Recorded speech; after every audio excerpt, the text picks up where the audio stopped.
The Hound of the Baskervilles by Sir Arthur Conan Doyle, dramatised in 2 parts by Bert Coules, with Roger Rees as Sherlock Holmes, Crawford Logan as Dr. John Watson, and Matt Zimmerman as Sir Henry Baskerville. The Hound of the Baskervilles, Part 1, The Baskerville Curse. To James Mortimer, MRCS. Member of the Royal College of Surgeons.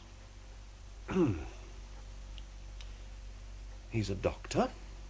Brilliant, Watson. Really, Holmes, do I interrupt you on these occasions? 1,000 apologies, my dear fellow. Pray continue. I was about to say that I think he's a doctor of the old school. His practice is probably in the country, and he does most of his visiting on foot. Good. Excellent. This is just the sort of old-fashioned walking stick that a successful elderly man would use, but it's far too knocked about for any self-respecting town doctor to carry. Perfectly sound. Now, this inscription. To James Mortimer, MRCS, from his friends of the CCH. I'd say that the CCH is the something or other hunt, the local hunt. He's a sporting man. Really, Watson, you excel yourself. Thank you, Holmes. I'm bound to say that in all your accounts of our cases together, you have habitually underrated your own abilities. Ah, it's you the public want to read about. I'm just there for contrast. Well, I don't doubt you know best. May I have the stick? Here. Thank you. Interesting. Though,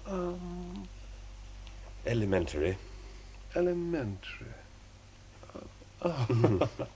Has anything escaped me? I'm afraid your grave old family practitioner vanishes into thin air. The gentleman we missed last night is a young fellow, under 30. Amiable, unambitious, absent-minded, and the possessor of a favourite dog, larger than a terrier and smaller than a mastiff. Under 30. So the stick tells me. Well, let's see what my medical directory tells me. Mortimer. Mortimer. James, MRCS, age 29. Formerly of Charing Cross Hospital. 1882 to 1884, house surgeon at Charing Cross Hospital. From his friends of the CCH. Much more likely than a hunt for a presentation to a doctor. How did you deduce the age? No established staff member would leave a London hospital for the obscurity of the country. So the probability was that he was only in a junior post. What else does your excellent volume tell us? Well, there's a list of his publications, various prizes. Presently medical officer for the parishes of Grimpen and High Barrow, Dartmoor. So you were quite right about the country practice. As to the rest, it's my experience that it's only an amiable man in this world who receives testimonials. Only an unambitious one who abandons a London career for the country. And only an absent-minded one who leaves his stick and not his visiting card. And the dog? Catch! Look at the middle. Teeth marks. The dog sometimes carries the stick behind his master. The marks are too broad for a terrier and not broad enough for a mastiff. It may have been... Yes, by Jove, it is a curly-haired spaniel. Oh, really, Holmes? How can you possibly be so sure? For the simple reason that I see the dog himself on our doorstep, and there is the ring of its owner. Now is the dramatic moment of fate, Watson. A step on the stair, a client walking into our lives. Will it be for good or ill? What does Dr. James Mortimer, the man of science, ask of Sherlock Holmes, the specialist in crime? Come in! Dr. Mortimer. Ah, you have it. I'm so very glad. I wouldn't lose that stick for the world. A presentation, I see. From Charing Cross Hospital? Ah, that's correct, Mr. Holmes. I presume it is Mr. Sherlock Holmes. Yes, indeed. And this is my friend, Dr. Watson. Doctor? You interest me very much, Mr. Holmes. I hardly expected so dolichocephalic a skull, or such a well-marked supraorbital development. Long face, high forehead. Would you have any objection to my running my finger along your parietal fissure? It is not my intention to be fulsome, sir, but I confess that I would dearly love to have your skull for my collection. Please sit down, Dr. Mortimer. Thank you. You are clearly an enthusiast in your line of thought, as I am in mine. Oh. I observe from your right forefinger that you make your own cigarettes. Oh. Have no hesitation in lighting one. Oh, wonderful. Now, I presume that it was not merely for the purpose of examining my skull that you have done us the honour to call here last night and again today. No, sir, no. I have in my pocket a manuscript. I observed it as you entered the room. I would put it at 1730. Oh, I can see that Dr. Watson doesn't exaggerate your abilities. The exact date is 1742. It was committed to my care by the late Sir Charles Baskerville of Baskerville Hall, Dartmoor. I was his friend as well as his doctor. I trust that you wish to consult me about events rather more recent than the middle of the last century. Oh, I assure you that Sir Charles's manuscript is intimately connected with my present problem. He took this document very seriously. I might almost say he was obsessed with it. With your permission, I will read it to you. Oh. Well, if you must. Please do, Dr. Mortimer. We're listening. Of the origin of the Hound of the Baskervilles, there have been many statements, yet I set it down with all belief that it occurred even as is here set forth. In the time of the Great Rebellion of 1641, the manor of Baskerville in the county of Devonshire was held by Hugo, of that name a most wild, profane, and godless man.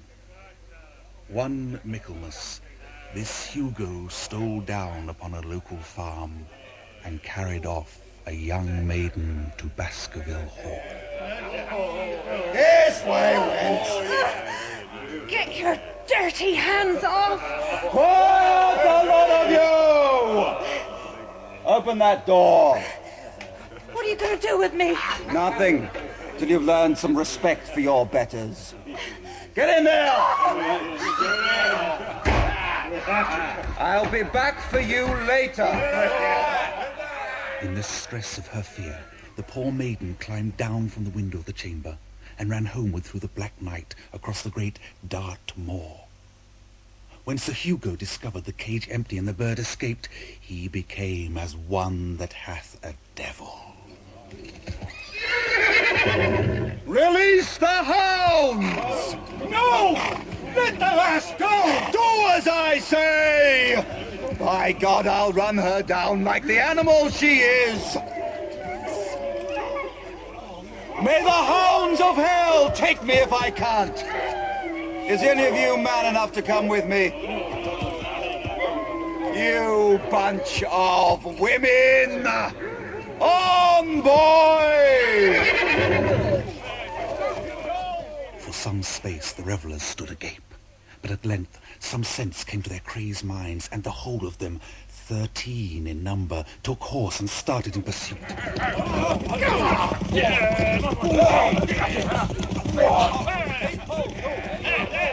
came at length to a broad space ringed round with great stones set there in days of old. In the centre lay the unhappy maid, dead of fear and fatigue. But it was not the sight of her body, nor that of Sir Hugo lying near her, which raised the hair upon their heads.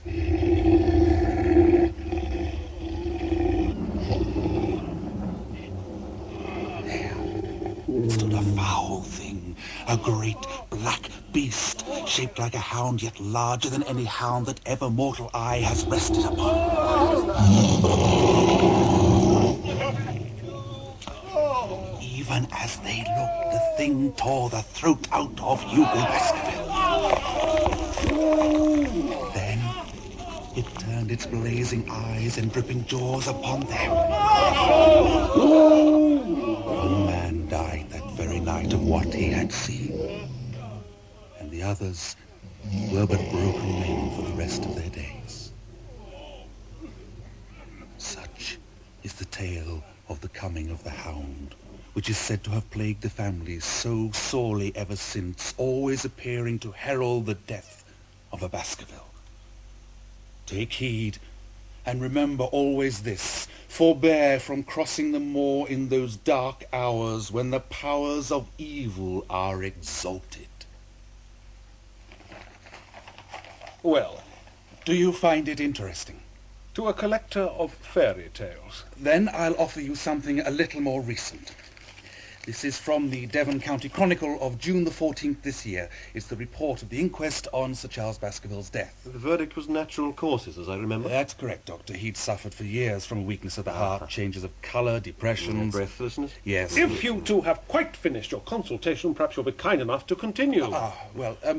Sir Charles liked to take a walk each evening in the yew alley in the grounds of Baskerville Hall. On the night of the 4th of June, he went out as usual, but didn't return. Barrymore, the butler, eventually found his body at the far end of the alley. This article contains all the public facts. And pray let me have the private ones. I withheld this information from the coroner's inquiry.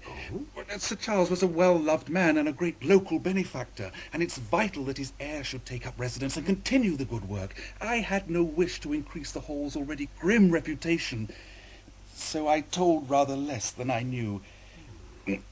On the night of the tragedy, Barrymore sent Perkins the groom to fetch me, and I reached the Hall within the hour. The night had been wet, and I easily followed Sir Charles' footsteps along the alley. Halfway down, there's a gate that leads out onto the open moor. He had stood there for some 5 or 10 minutes. How do you know this? Because the ash had twice dropped from his cigar. Excellent. When he moved on, there was a curious change in his footprints. He appeared to be walking on tiptoe. His toes? Why on earth should he do such a thing? I've no idea. How was the body lying?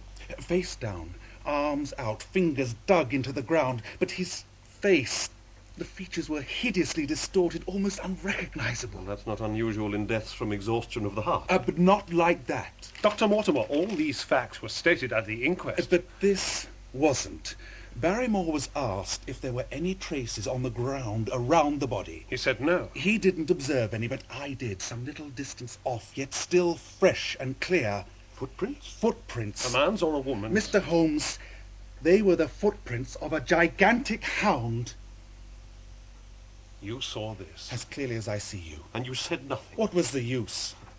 Are there sheepdogs on the moor? This was no sheepdog. It was enormous. Had it approached the body? No. Was the gate to the moor closed? And padlocked. How high is it? About 4 feet. What marks did you see by the gate? None in particular. If only I'd been there!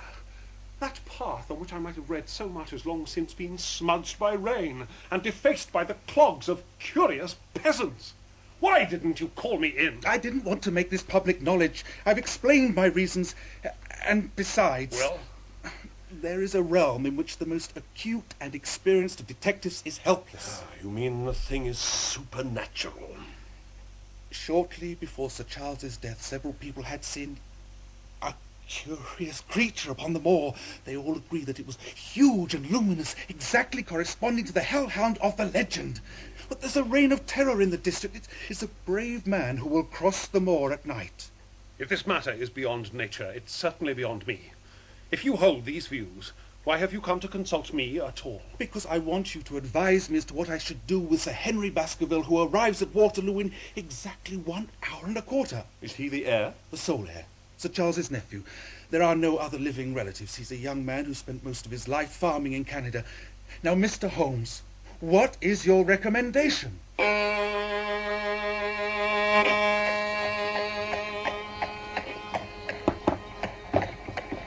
Stop here! Here, Governor. I'll take you right inside the station. Here! Whatever you say.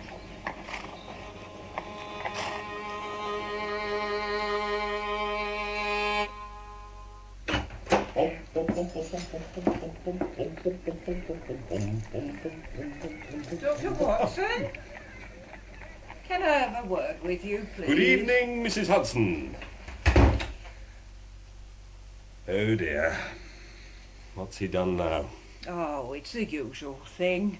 It's the smell, Doctor. It gets everywhere. It wouldn't be so bad if he'd only open a window. It can't be good for him. All right, Mrs. Hudson. I'll deal with it. Oh, Mrs. Hudson, the gentleman who called today will be coming back tomorrow morning and bringing Sir Henry Baskerville with him. 10 o'clock. I suppose that means I'll have to have that dog in my kitchen again. If it's not one smell, it's another. I'll see what I can do. Holmes? Good Lord!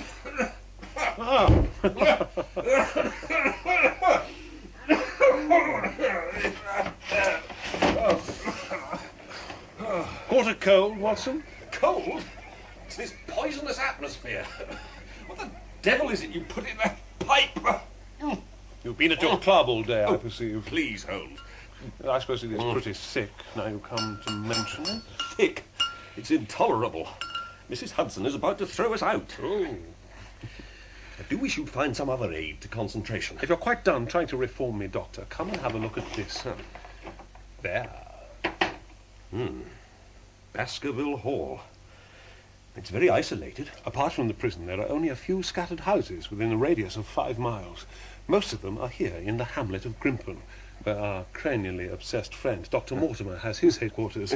The excellent Devon County Chronicle provides a useful list of local residents. Mortimer apart, the only men of education seem to be Arthur Franklin, retired, and Jonathan Stapleton, the noted naturalist. It must be a wild and lonely place. Yes, the setting is a worthy one. If the devil did desire to have a hand in the affairs of men... Oh, surely you're not going over to the supernaturalists, too? The devil's agents may be flesh and blood, may they not? Do you think Mortimer will do as you asked and not mention this hellhound nonsense to Sir Henry? I believe so. He seems extremely anxious to establish a young man in Devonshire. You suspect some hidden motive?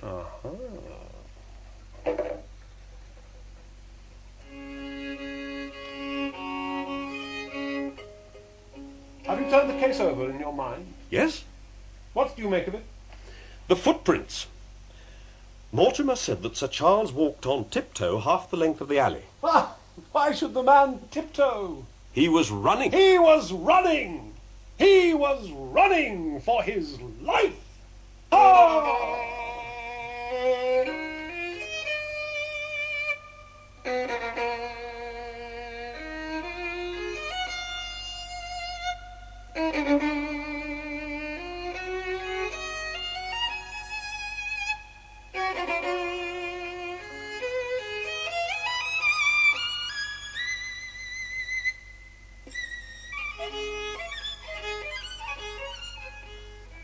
Mr. Sherlock Holmes Sir Henry. and Dr. John H. Watson. Good morning. I'm glad to meet you, sir. It's a strange thing, Mr. Holmes, but if my friend here hadn't proposed coming round to you this morning, I'd have come on my own. Fascinating. Pray, take a seat, Sir Henry. Dr. Mortimer. Oh, thank you. Thanks. Yes, sir. I've had a puzzle this morning which wants more thinking out than I'm able to give it. Look at this letter, if you call it a letter. Sir Henry Baskerville, Northumberland Hotel, printed in capitals and a deliberately rough hand, postmarked Charing Cross yesterday evening. Who knew that you were going to the Northumberland? No one. We only decided after I met Dr. Mortimer. Someone seems to be very deeply interested in your movement.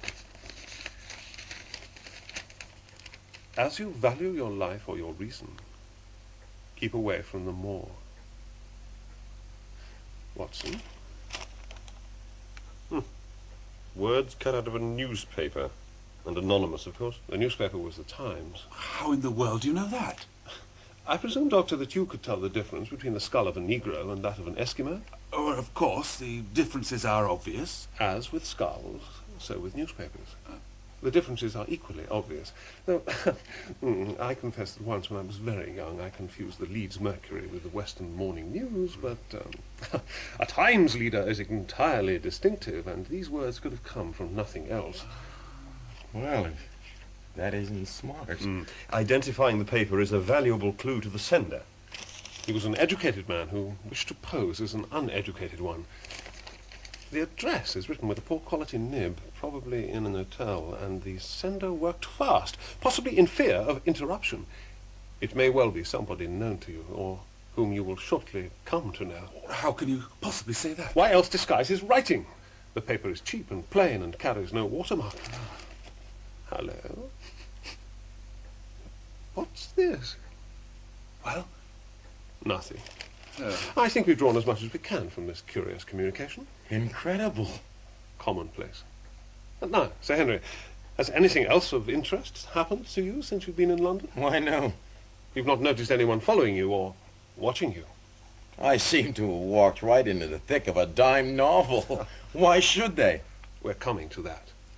You're sure you have nothing else to report?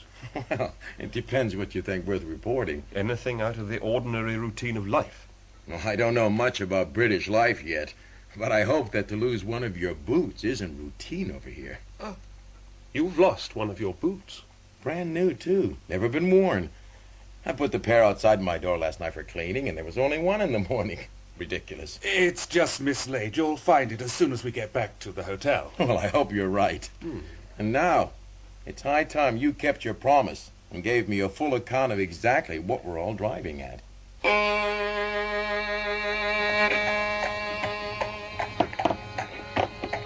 Stop here, cabby!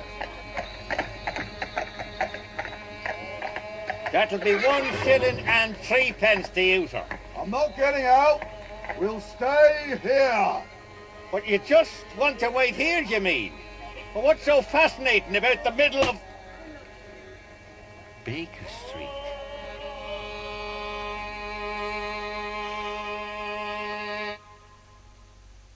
Well, I seem to have come into an inheritance with a vengeance. Precisely. And now we have to decide whether it's advisable for you to go to Baskerville Hall. Not go?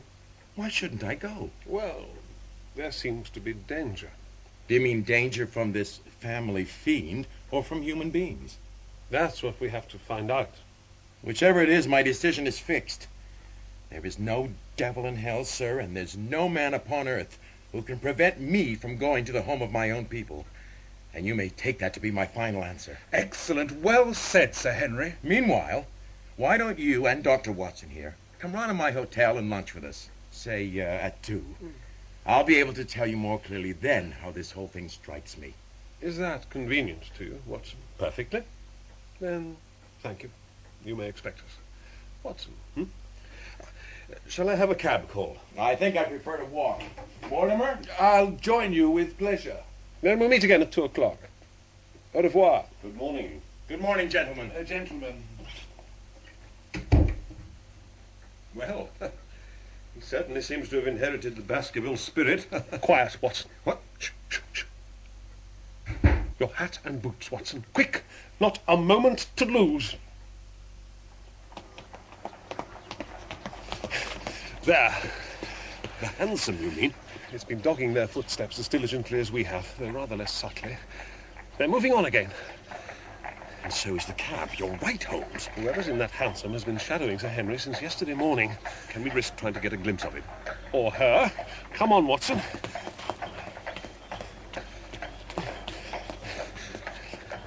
Let's see if we can draw level without attracting undue attention. Right. Careful. He's seen us. Come on! Get up there! Damn! Bad luck and bad management, too. Did you see him? Yes, just a glimpse. Stocky man with a black beard.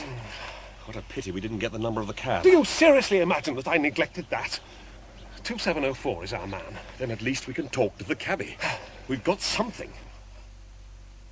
Villains, thieves. I've a good mind to pack myself up and move straight round to the Savoy. My dear Sir Henry, whatever is it? Ah, gentlemen, it seems to me they're playing me for a sucker in this hotel, but they'll find they've started in to monkey with the wrong man. Still looking for your brand new boot? No, sir, for one of my favorite old ones. What? You surely don't mean to say that... Oh, yes, I do mean to say. Yesterday a new boot, today an old one. What the devil's going to disappear next? Oh, excuse me, it's hardly a matter to trouble you gentlemen with. I think it's well worth troubling about. But here is Dr. Mortimer, and lunch awaits. And then Watson can entertain you with the adventure of the informative cabbie. What? After you, Sir Henry. It was the purest luck. We marched into the cab office to ask about 2704, and there the man was, coming off his shift. John Clayton, rough-looking sort of chap, Irish. And the fellow said, I've driven my cab this 7 years and not a word of complaint. He seemed to think I was anxious to have him dismissed. He changed his tune when we offered him half a sovereign, though. Well, I've had a good day and no mistake. And Holmes said, "Now, my good fellow, tell me all about the fair.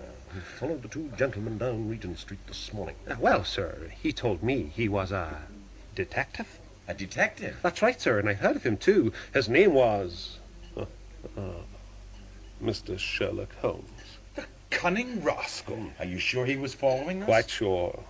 Dr. Mortimer, have you amongst your neighbours or acquaintances on Dartmoor any man with a full black beard? Oh, why, yes, Barrymore, Sir Charles's butler, has just such a beard. Clayton described his fare as... perhaps 40 year of age or more, middle height and dressed like a toff. Well, it's rather vague. I suppose it could be him. Where is Barrymore at the moment? He's in charge of the hall. We must find out if he really is there. How can you do that? By sending a telegram, care of the local office, to be delivered into his hands only. Is all ready for Sir Henry? Please reply at once, or some such. That should let us know by this evening if he's at his post or not. Did Barrymore profit at all by Sir Charles's will? He and his wife had £500 each. Ah. Did they know about that in advance? Yes, Sir Charles was fond of talking about his will. That's very interesting. I hope that you don't look with suspicious eyes on everyone who received a legacy, for Sir Charles also left £1,000 to me. Indeed. And anyone else? Well, apart from some small sums to various charities, the residue all went to Sir Henry. How much was the residue? But if you don't mind my asking. Not at all. £740,000. Dear me. It's a stake for which a man might well play a desperate game. Sir Henry, what are your intentions? To go to Baskerville Hall at the end of the week. Good.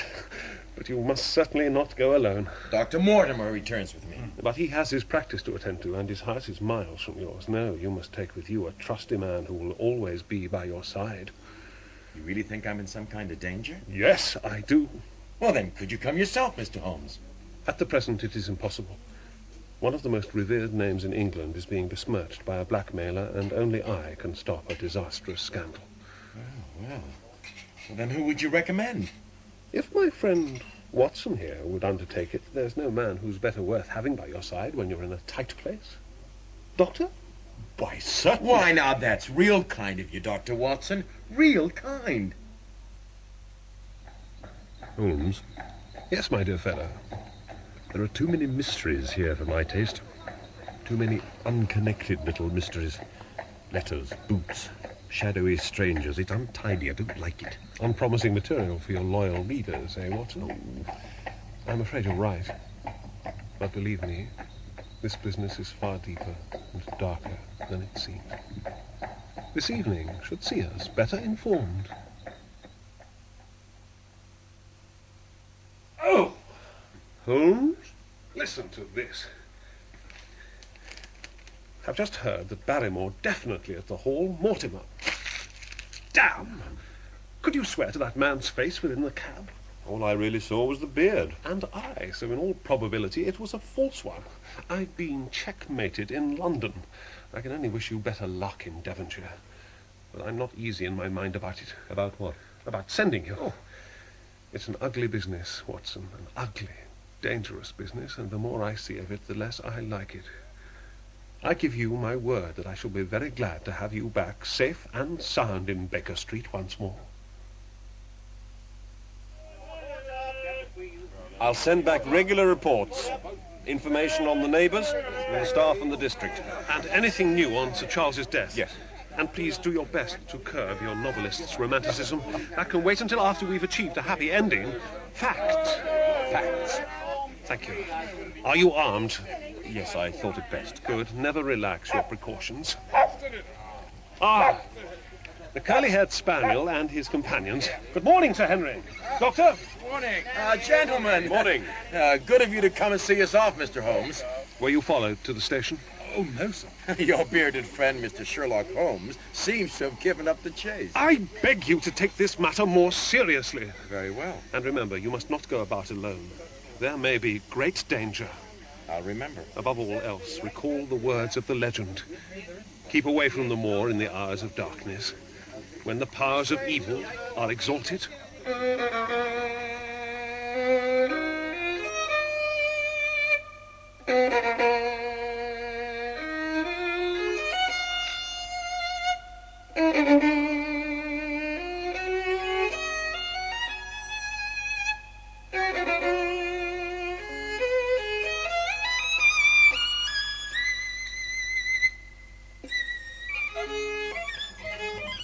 Now, our friend Sir Henry here has the typical rounded skull shape of the Celt, which carries inside it the Celtic enthusiasm. Poor Sir Charles's skull's a very different type, half Gaelic, half Ivernian. Well, that's very rare. Well, yes, I imagine it is. Oh, he doesn't like the train, do you, boy? Yeah. Poor old chap. What's his name, Mortimer? Yorick.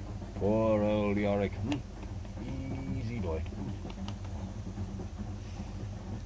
Watson, Yes, Sir Henry. what do you make of all this business? Am I really going into danger? Holmes thinks so. I want to know what you think. Is the family fiend going to get me? I've no time for ghost stories. Sir Charles took the matter very But seriously. something is going on. You were followed in London, I saw no one. and that letter. As you value your life or your reason, keep away from the moor. I think that there is some danger waiting for you, and whatever I can do to see you through it, I shall.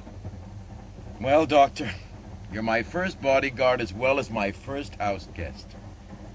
Baskerville Hall. I can't wait to see it. That and the moor. Well, your wish is easily granted. We're coming up to the edge of the moor now. There's your first sight of it. My God. It's fantastic. It's in your blood. The Baskervilles have held sway here for centuries. You're coming home. Nothing's going to take this away from me. Nothing and nobody.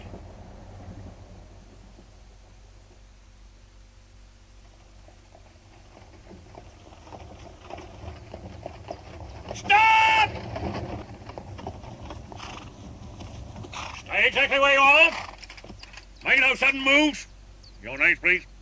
We are Doctors Watson and Mortimer, and this gentleman is Sir Henry Baskerville, the new master of this estate. Sir Henry. Good afternoon, Sergeant Martin, sir. All right, lads. No search on this one. I said no search, Corporal Harvey. Sorry, sir. Carry on, Sir Henry. Sorry about the delay, sir. Perkins. Oh, yes, sir. On there. Would somebody please explain that charming little reception committee? Well, soldiers on the roads usually means an escape from the prison, Perkins. Oh, that's it, sir. He's been out 3 days now. Selden, his name. Selden? Selden, the Notting Hill murderer? That's him, sir. You know him, Watson? One of yours, was he? No, Scotland Yard had no trouble coping with him. He was a vicious killer. I thought you hanged people like that. There were doubts about his sanity. Well, sane or not, I don't think much of his chances if he's living rough out there somewhere. It's beautiful. But I guess beauty can't conceal treachery, eh, Watson? And danger, too. That wind's coming up. You're right.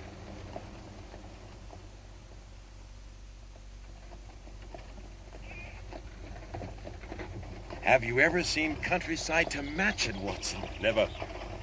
And I never met a Devonshire man who didn't swear by his county. Those hills against the sun. It's like a painting. Are those buildings, Mortimer, on the summits?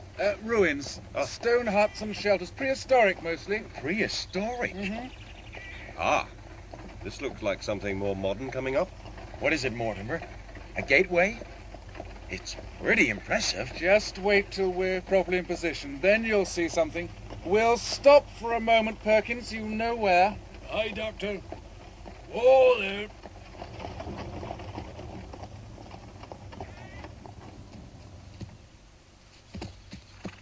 Is that it?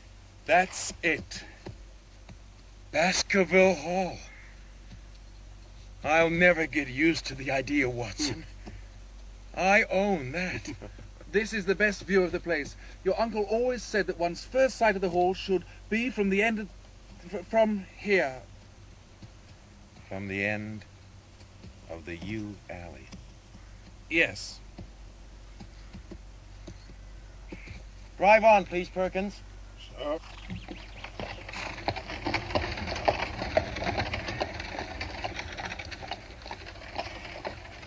So this is where it happened. Yes. Is that the side gate, Mortimer? The gate to the open moor? Yes.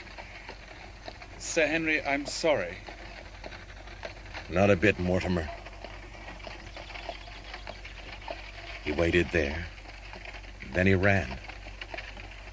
Away from the house. Sir Henry? Are you all right? Yes. Yes, sure. No wonder my uncle felt so uneasy all the time. This place is enough to scare any man. I'll have a row of electric lamps up here inside of 6 months. And you won't know it again. Well, here we are. Looks like another reception committee. Well, more friendly than the last one, I hope. Whoa there.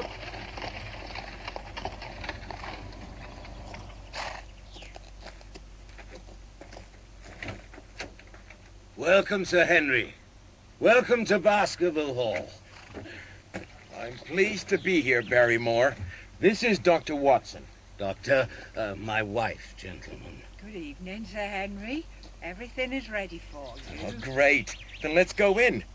You'll stay for dinner, Mortimer. No, I must go. There'll be work waiting for me. And in any case, Barrymore can show you the hall far better than I could. Goodbye. Don't hesitate to send for me if I can be of service. Goodbye, and thanks for everything. Goodbye. Don't forget, day or night.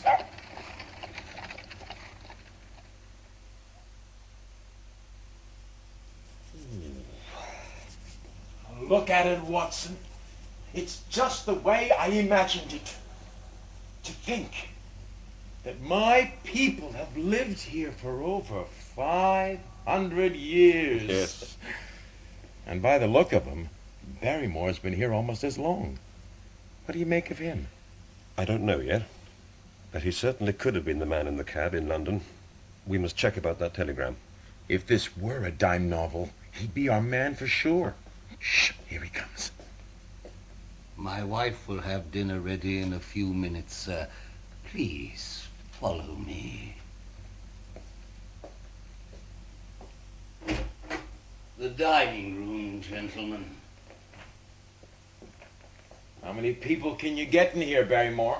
I couldn't say, sir. Your uncle usually dined alone. Excuse me, sir. My word, Watson. It isn't exactly a cheerful place. It would be a deal more welcoming if it were less gloomy. More lights. You're right. Look at this crowd. Family portraits. Every bit as daunting as this damn cavern. Come on, Doctor. Let's eat and get out of here. Perhaps things will look more cheerful in the morning.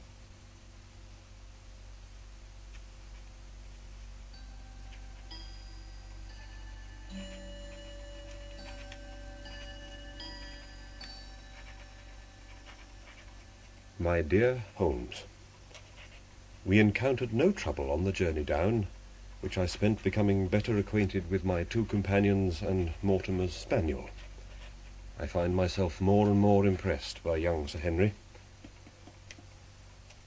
As I looked at his expressive face, eagerly taking in the details of everything that was so new to him, I saw more than ever how true a descendant he is of that long line of high-blooded, fiery, and independent men. If there is truly a difficult and dangerous time ahead of us, he is a comrade for whom one would gladly venture to take a risk, knowing that he would bravely share it. But I do not need your powers of deduction to detect the words, "Facts, Watson, facts," forming on your lips.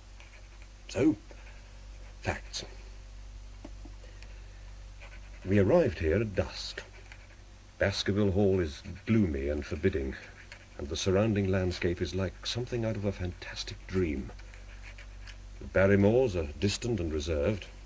Sir Henry seems understandably subdued.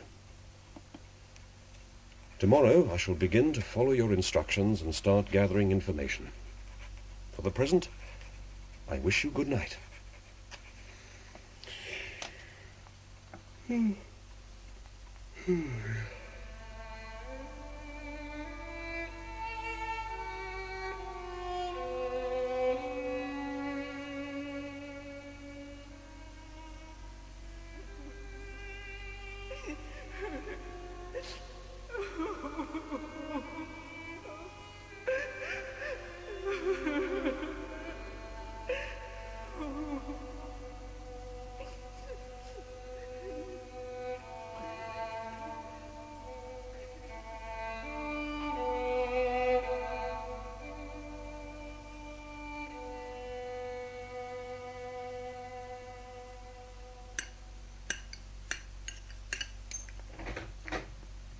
Oh, Watson, good morning. Good morning. Look at this place. Have you ever seen such a difference in a room? The sunlight does brighten it up, it's true. That paneling's glowing like bronze. And your ancestors don't seem quite so disapproving as they did last night. Well, most of them. Help yourself to breakfast. Good. But there's enough for a regiment. Is the food not satisfactory, Sir Henry? Good morning, Barrymore. Sir, Doctor, if the food The is food's not... fine. Please, thank your wife. Very well, sir, if you will excuse me. Just a moment, Barrymore. Doctor? Did you hear a woman crying during the night? You heard that too, Watson? I thought I must have been dreaming. I heard it. What about you, Barrymore? Well, man? My wife is the only woman in the house, Sir Henry. The sound could not have come from her. That be all. Yes, you can go.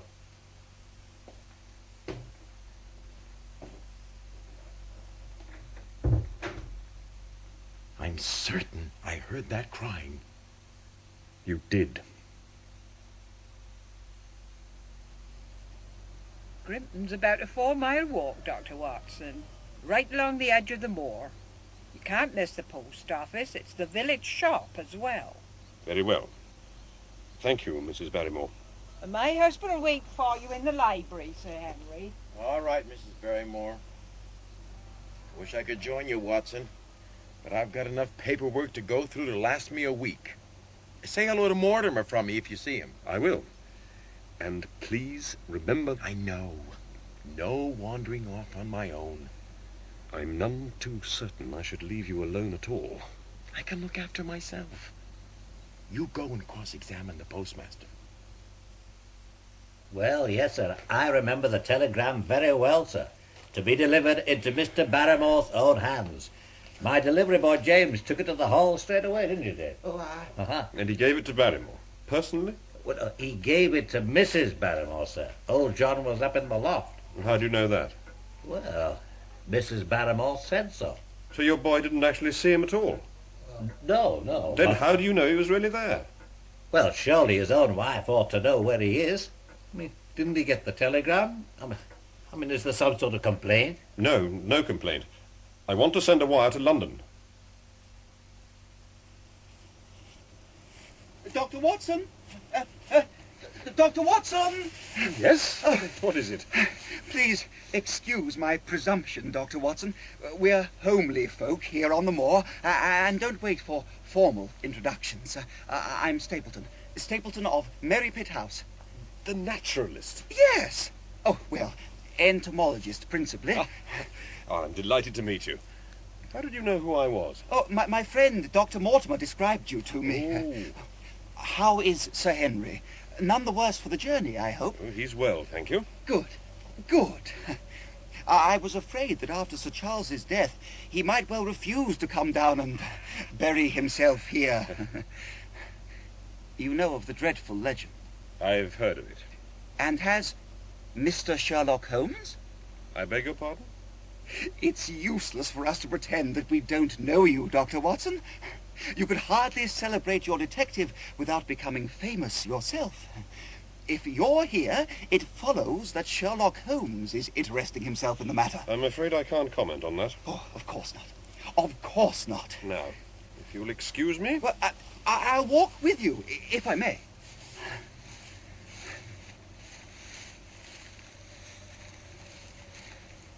It's a wonderful place, the moor. You never tire of it and its secrets. You know it well? Oh, my sister Beryl and I have only been here for 2 years. The residents call us newcomers. But I pride myself that few men know the moor as well as I. Is it so hard to know? Very hard. It's so vast and barren, and rarely what it seems. Look at that great plain to the north. A fine place for a gallop. That thought has cost folks their lives before now. Their lives? That plain is the Great Grimpen Mire. It's a maze of marsh and quicksand. One false step means death. Those low hills are really islands. Oh, I've had some rare specimens from there. You've crossed it, then? Oh, many times. I'll try my luck at it someday. For God's sake, put such an idea right out of your mind. Your blood would be on my head.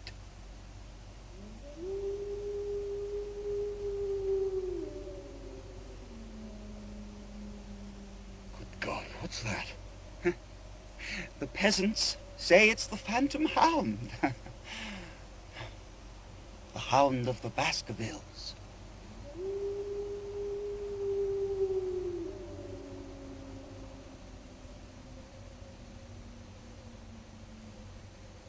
Queer place, the moor.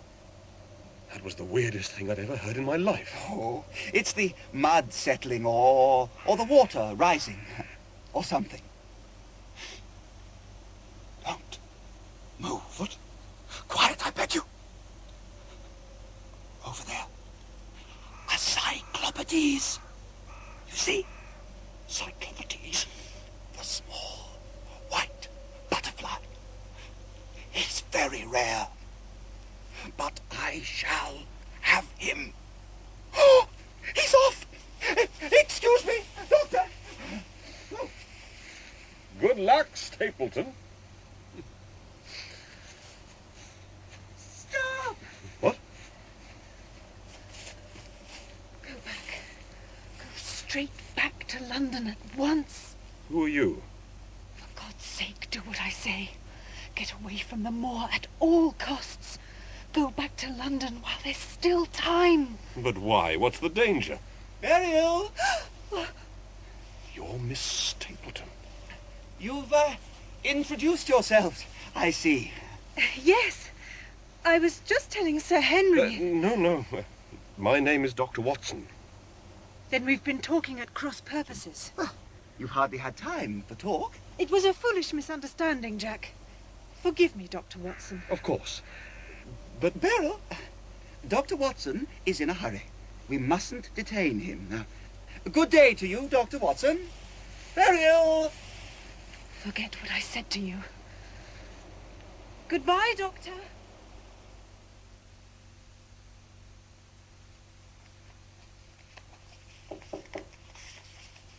Oh, Watson, come in.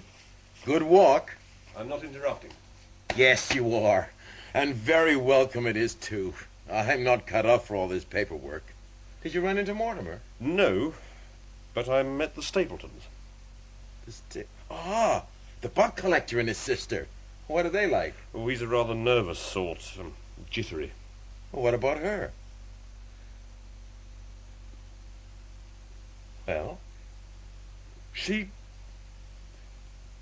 is one of the most beautiful women I've ever seen. You don't say. Oh, yes. And what's more, she mistook me for you. Well, we can't have that. I'd better arrange for her to meet the real thing, and as soon as possible. It sounds wonderful. Oh, Canada's a rare country.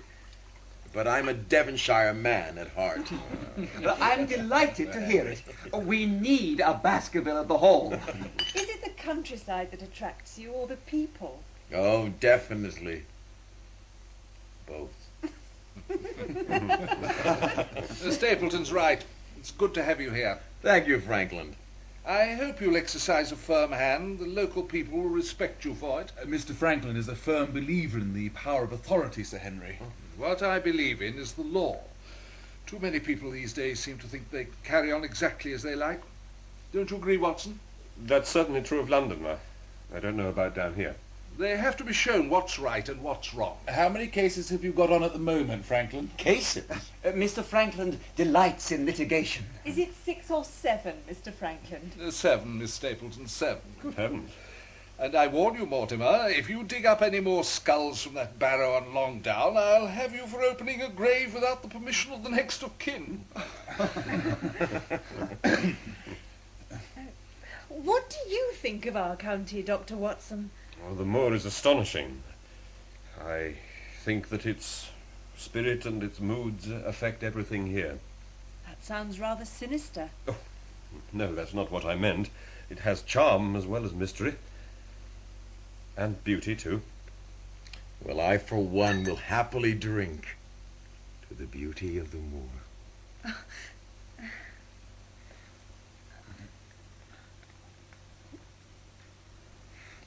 I must say, Sir Henry, how saddened we all were by your uncle's death.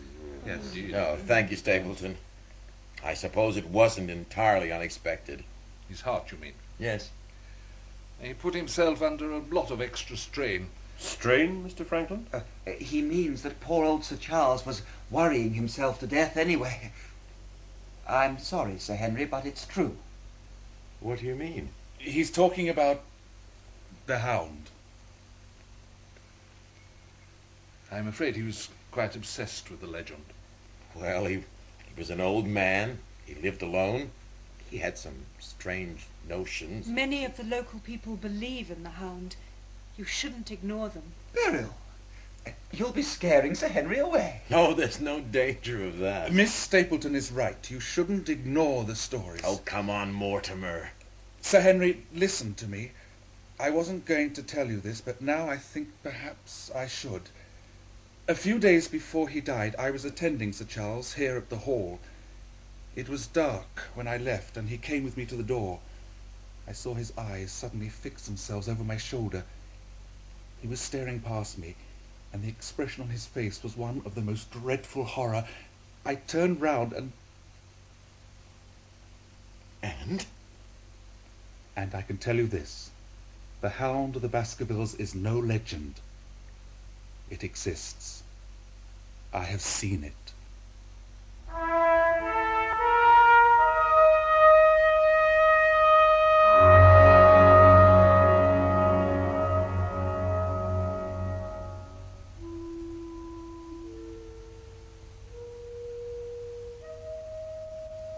That was part 1 of The Hound of the Baskervilles by Sir Arthur Conan Doyle, dramatized in 2 parts by Bert Coules, with Roger Rees as Sherlock Holmes, Crawford Logan as Dr. John Watson, and Nat Zimmerman as Sir Henry Baskerville. Sir Charles Baskerville was played by Norman Bird, Stapleton by Jonathan Taffler, Dr. Mortimer by Peter Craze, Beryl by Caroline Gruber, and Barrymore by Richard Tate. Barbara Atkinson played Mrs. Hudson, and John Baddeley, Clayton. The violinist was Catherine Adams, and The Hound of the Baskervilles was directed by David Johnston.